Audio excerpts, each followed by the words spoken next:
It's almost a given that the iPhone 17 will make its debut sometime in September 2025, but the real question is, how much is it going to cost? Well, if we're to believe some recent comments from a well-known industry analyst, it looks like it'll be more expensive than the iPhone 16. Jong-wook Lee, a senior researcher at Samsung Securities Research Center, mentioned during a guest lecture that iPhone prices are set to rise next year, especially after there was no price hike in 2024. Right now, the iPhone 16 starts at $799, which is the same as the launch price of the iPhone 15, though it's already a bit cheaper in some places now. Interestingly, in Australia, the 2024 iPhone is $100 cheaper than last year's model. But according to a tweet from Jukanlos Reef, the iPhone 17 line is set to cost more. Jong-wook Lee said the iPhone 16 was supposed to get a price bump this year, but it didn't. So he's expecting Apple to raise prices for the iPhone 17 when it's unveiled and made available for pre-orders next September. Now the pricing of the iPhone 17 might be a little tricky, especially with the rumored iPhone 17 Air.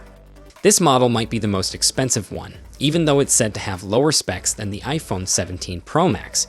For instance, the iPhone 17 Air might be powered by the A18 chip, while the Pro Max gets the more powerful A18 Pro. The iPhone 17 Air might also feature just one rear camera, relying on computational photography for better shots instead of multiple cameras. The buzz is that the iPhone 17 Air, which could replace the iPhone 17 Plus, might be priced at $1,299. That would be $100 more than the iPhone 17 Pro Max, assuming there are no changes to the pricing structure. It seems like Apple might think people are willing to pay extra for the sleeker, ultra-thin design of the 17 Air.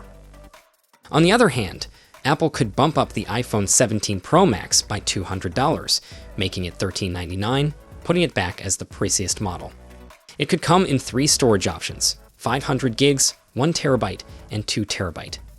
But wait, things could totally change. There's a wild card in the mix. A potential 10% hike on tariffs imposed on China, which President-elect Trump hinted at last month. If these tariffs go into effect, Apple would have to pay more to ship iPhones from China to the US, and they could either absorb the cost or pass it on to us consumers. Long story short, 2025 might just bring the priciest iPhone ever. So, what are you expecting from the iPhone 17 lineup? Would you be willing to shell out that much for it? Drop your thoughts in the comments, and I'll catch you in the next one. Until then, take care.